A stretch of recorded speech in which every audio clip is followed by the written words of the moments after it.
So here we are at my Fairlight CMI. It's a 2X and it's been restored, so that's why it's finally working. I had a small issue with it recently where I had to replace a card, but now that's been replaced. The system is working perfectly, which is great. It's been quite a few years since it's had some issues and since it was restored. It takes quite a while to find someone to restore these machines, and then it doesn't happen super quick either because there's a lot involved in restoring a Fairlight. This one has a new tube. Many of the screens suffer over time. There's like a green film behind it and that deteriorates.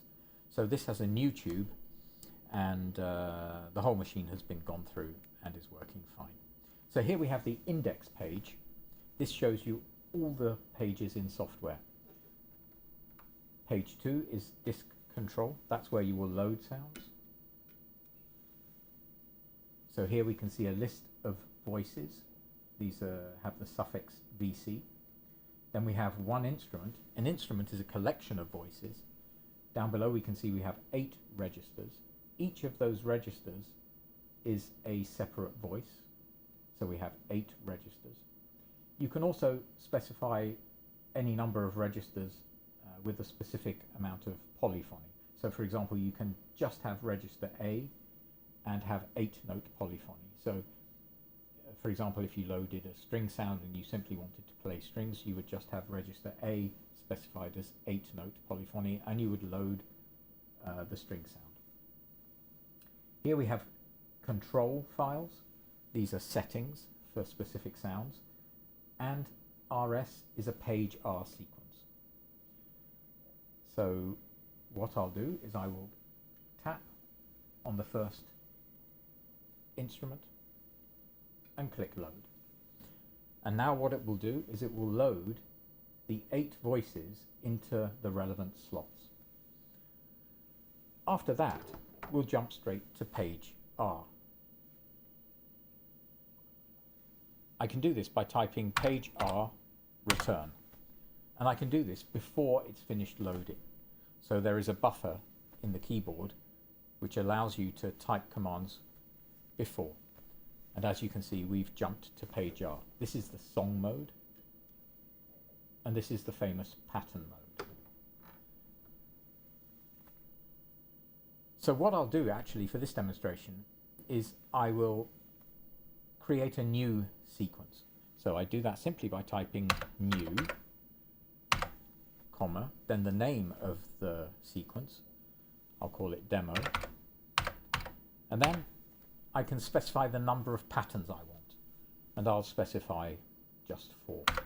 Now by doing return, it will create a new file on the drive, and we have an empty pattern. But on the left you can see my instrument has specified that I have a kick drum, a snare drum, a closed hat, an open hat, a bass, and 3 tracks of the same sound. And the reason I've done that is because each voice is monophonic. So here we have 3 voices, so I can play 3 notes at the same time. Not at the same time in real time, but I can specify 3 separate notes, 1 on each track. One thing I often do is set it to 8/4 in the time parameter. That's because each pattern is 1 bar long, and 1 bar is somewhat short. Down here we see the quantization settings, and it's defaulted to 16th notes. But if I specify 8/4, I just simply type 8/4 set, then the pattern is 2 bars long. But as we can see, the quantization settings have changed somewhat. So it basically has half the resolution now, but that's fine for a rhythmic pattern. If I specify this setting and go to kick, we can see that each of these lines is where a note can be placed. So the highest resolution would be this setting. But the interesting thing here is I can simply insert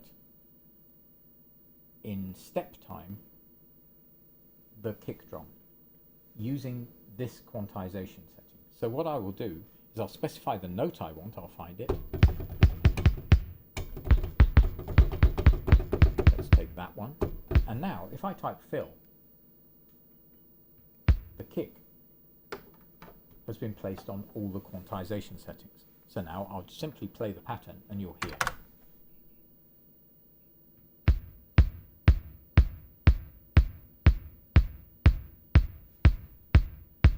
Now if I move down to the snare drum track, we have the same quantizing, but each track can have a different quantize setting. So the snare, I might want some offbeats. So I'll go here and I'll simply play a pattern in.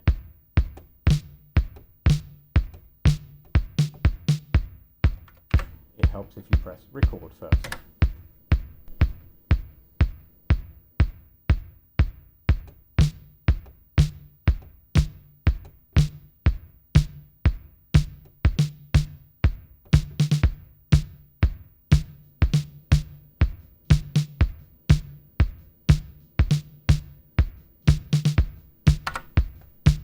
I'll keep the same quantize settings and I'll play a closed hi-hat.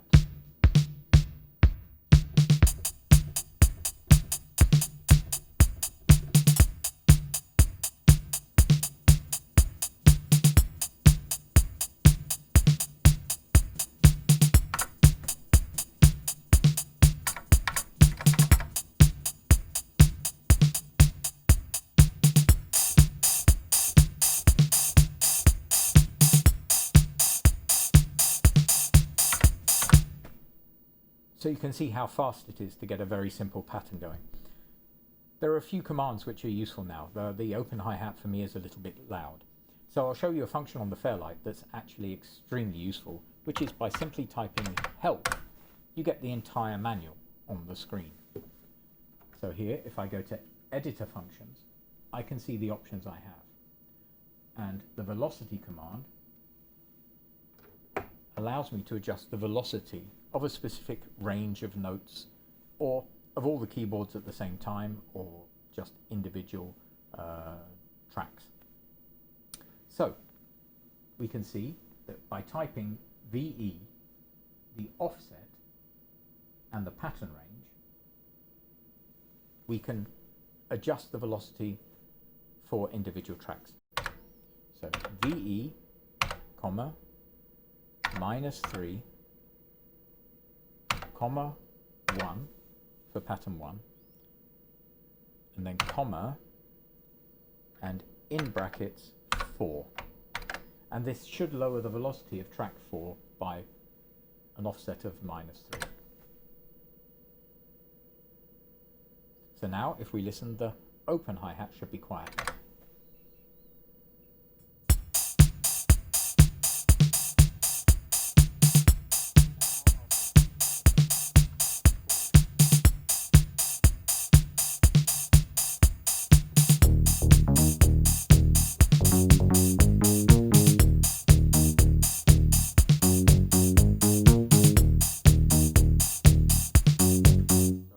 I forgot to adjust the quantize setting for this track, so I simply have eighth notes. I'll zero, I'll adjust the quantize to what says 16th, but in effect it's at the bar, it's an 8/4 bar, so it's less detailed.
one thing I forgot to mention is every time you press stop, the pattern is saved to disk.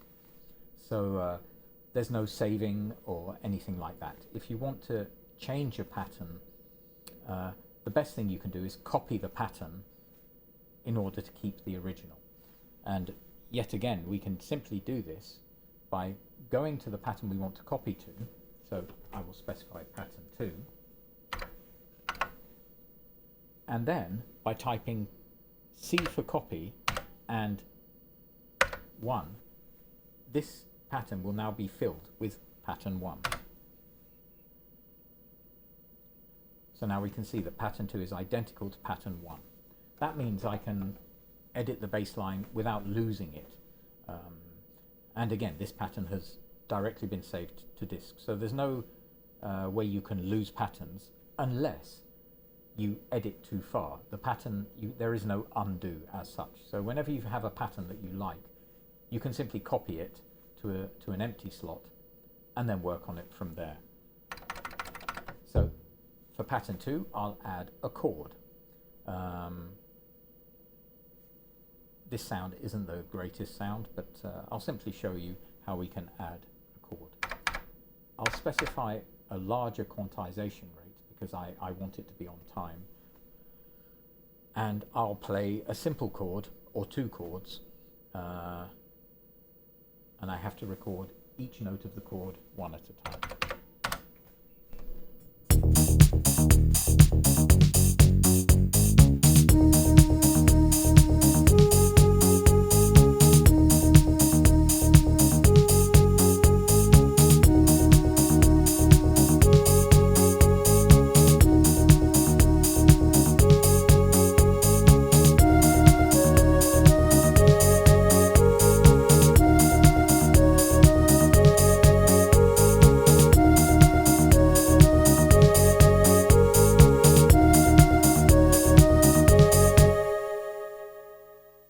So now I'll go to pattern 3.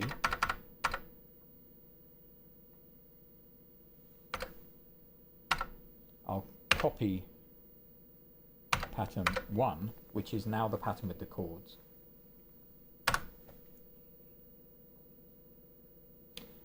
And I'll do record 3, and if you type 0 at the end, it will record eternally. So it's set to record pattern 3 for an infinite amount of time. And what I'll do is I'll add a simple drum roll at the end. Yet again, I have to specify the quantization rate.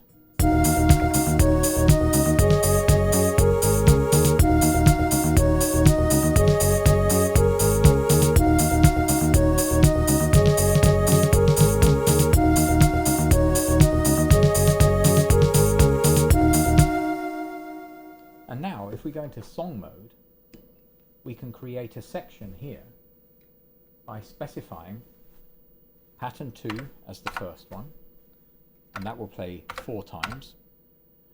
That's the pattern without the strings. Then pattern 1. Let's go 3 times. And pattern 3 1 time. And up here I can specify A, and now section A will play until I press stop. Let's remember the settings I had before. So what I'll have to do is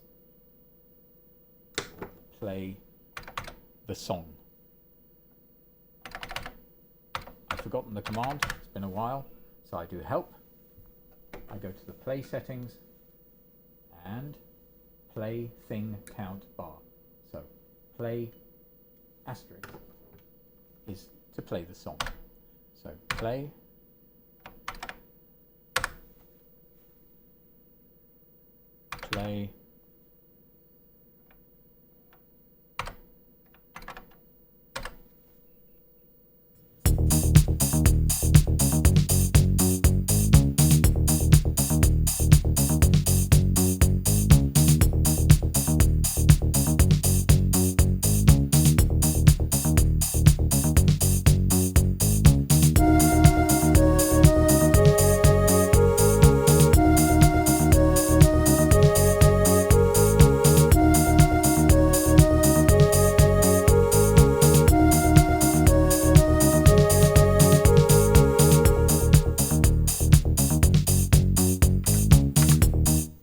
basically, there you have it. That's how you can create a simple tune using page R. There's a lot more functions available, and maybe I'll do some more in-depth videos if people found this interesting. If we go back to the index page, we can see all the pages that are relevant to the CMI. I can quickly run through some of them. The keyboard control is where you specify the physical keyboard, which sounds it's playing. You can specify the polyphony for each sound with a maximum of 8 in total. If you have a second keyboard, a slave keyboard, that can be used to control a separate sound or set of sounds. Here you can adjust the scaling of the keyboard and the master pitch. Here you simply see which output each sound is exiting the Fairlight on. Let's go back to the index. These are for creating sounds. More in the mode 1 option, or which is sampling, or mode 4, which is the mode 4 is the sampling option, and mode 1 is the digital synthesis part of the Fairlight. That deserves a video of its own. It's somewhat more complex and time consuming, but I'll try and do one. The control parameters are where you specify the filter setting, attack and release, portamento, glissando, on off. You loop the sounds here. You have vibrato, which has a nice function of attack, so it fades in over time, which is very natural sounding. You can specify switches and controls. So for example, I will go to keyboard 8 to play this sound, and the filter, I can specify it using control 1, which is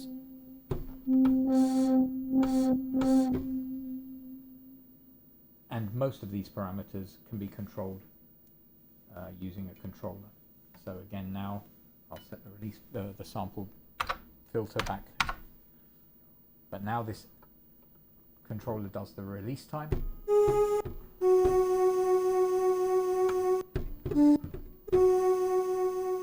So it's a very nice page for controlling each individual sound.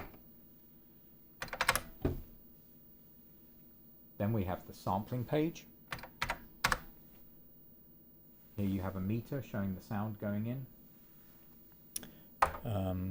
I don't think I've got anything set up, but you will see visual input showing you how loud the sample is. Here you can choose the sample rate. So for example, if you want a higher quality sound, you can specify 30,000 hertz, and the sample will be shorter but higher quality. So for example, if you wanted to sample a hi-hat, you might choose to sample it at a higher rate. Likewise, if you have a long sound, you can lower the sample rate with a relative loss in quality, obviously. The filters are input filters, so the low will cut the low end and the high will cut the high end. So again, it stops sort of aliasing and various artifacts if you need to lose those artifacts. The analog interface is an option which allows the sampler to control CV gate synthesizers. So for example, in theory from page R, you could have 8 CV gate outputs.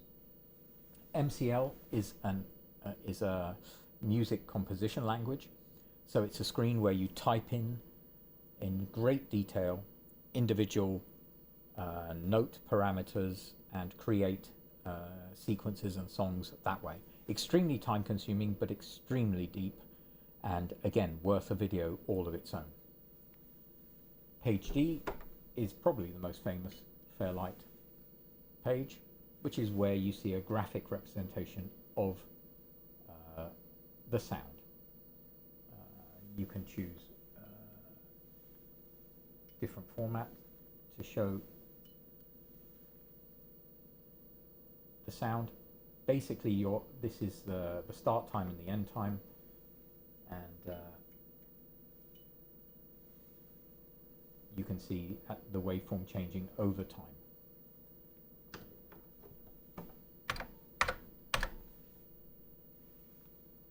Then we get to user-defined functions. These are interesting. You can draw a function curve and assign that to anything. So for example, you could say that when you move slider 1, it goes via this function, which means it will not be linear, it will follow this graph. That can be used for controlling all sorts of parameters in the system.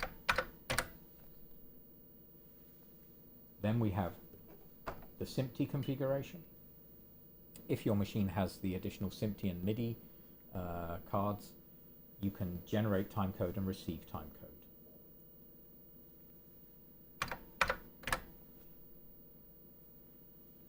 Then the disk library.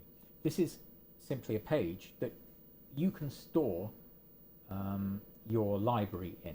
It's not storing the sounds, but basically it's telling you that on disk 29, for example, you have all of these files. So if you're looking for a specific sound, you can search your library and see which disk that sound is on, and then put the disk in the drive and locate the sound.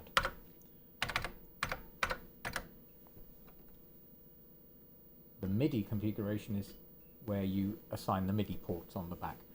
There are 4 MIDI outputs, A, B, C, D, and 3 MIDI inputs. You can assign specific keyboards to specific ports and specify certain parameters up here. So it's where you route your MIDI interface. Then the real-time composer is page R, which is what we've been doing. And if you have a 1980s printer, you can print whatever's on the screen. So there we are, a quick overview of page R and the other pages on the CMI. If this was interesting, I'll upload some more videos where I go into depth on the system. Okay, hope you enjoyed it and have a lovely day.